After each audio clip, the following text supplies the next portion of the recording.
Well, it's great to be here this morning at Central Station with the Transport Minister David Elliott.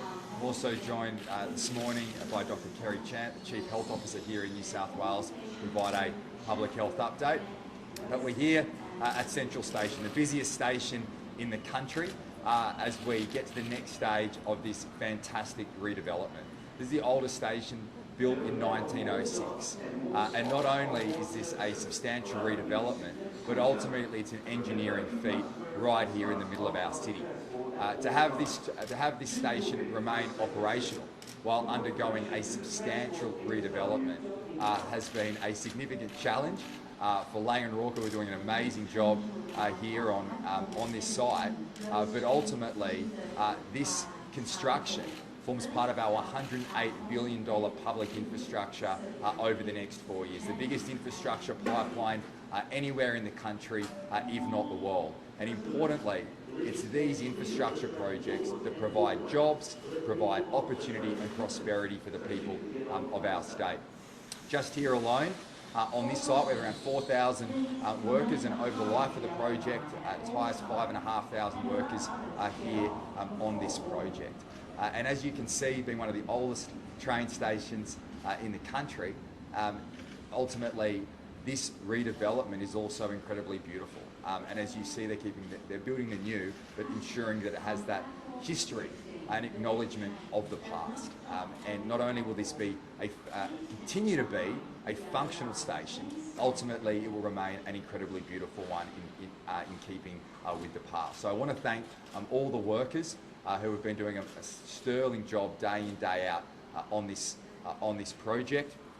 As I said, you will see on this side alone, we have 200, this is the busiest station in the state. 270,000 people use this station every single day. The next 20 years that will increase to 450,000 people every day using this station. So the engineering feat of getting this amazing redevelopment done, we will have the longest escalators in the southern hemisphere at 45 metres as the metro comes in. But this just should, I guess, have us reflect on the substantial infrastructure investment that is going on in this state. And New South Wales is on the way up, and these projects don't just create jobs, but they transform lives. We're not just building for today, we are building for the future. And projects like this, our substantial transport infrastructure program, $70 billion of transport infrastructure over the next 4 years, ensures that people can get to work faster and home quicker. And that's what these projects are all about. They've been driving our economic growth prior to the pandemic. You look at the foundations in this state and what's kept New South Wales going through the pandemic, construction has played a core role in doing that. It's added about half percentage point to our economic growth before the pandemic began, hundreds of thousands of jobs off the back of it. And during this difficult time, the foundations that have been laid in this state with our infrastructure investment, cranes over the skies everywhere. When we came to office in 2011, the previous Labor government had about 3 cranes in the sky across our state. What we are creating here is an infrastructure revolution in our state. Which is driving jobs growth and will ensure at the end greater opportunity and prosperity for generations to come.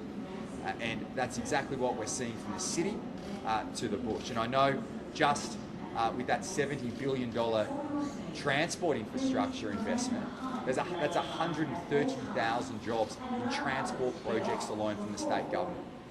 So these are big numbers, but behind every one of those numbers is a family trying to get ahead. And these projects create jobs, provide opportunities for people right across our state.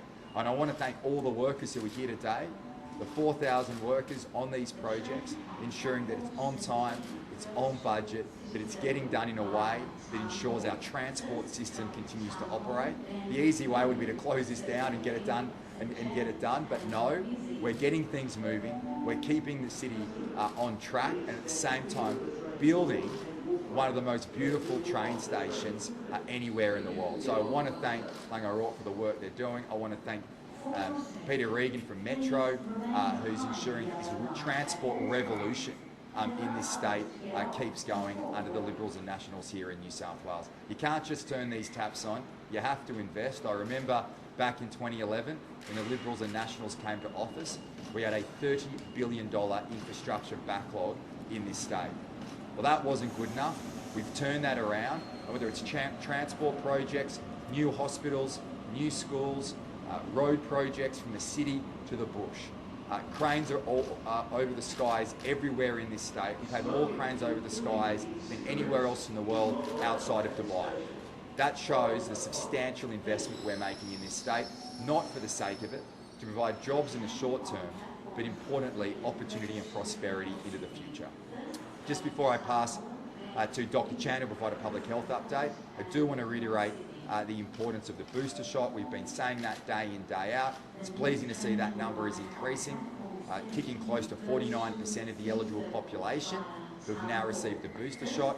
I want to continue to thank everybody for the efforts and sacrifices they've made over the last 2 years, but we need to keep going. Those efforts ensure that our hospitalisations and ICUs continue to fall. We know the evidence is very clear, not just here and around the country, but around the world. The vaccinations and booster shots make a real difference in ensuring that if you get COVID, your symptoms will be less severe. They are facts, they are undisputed, and that's why the effort needs to continue. Our 40 hubs have substantial capacity for you to go and make an appointment and get that booster shot. In addition, our pharmacies and our GPs. So, as I've said before, it's been 3 months since your second dose vaccination.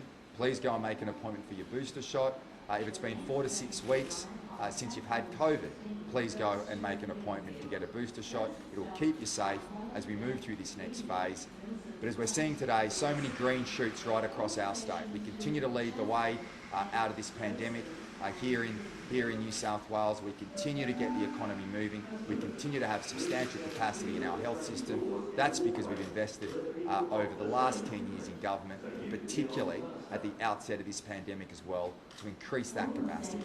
But we couldn't be doing this without the efforts and sacrifice of everybody across our state. So I continue to thank you for everything you've done. And please, if you haven't made that booster appointment, please go and do so. Now I'm going to pass to Dr. Chant, who'll give a public health update for the day, and then Minister Elliott will tell you how great this project is going to be for everybody across Sydney. Thanks.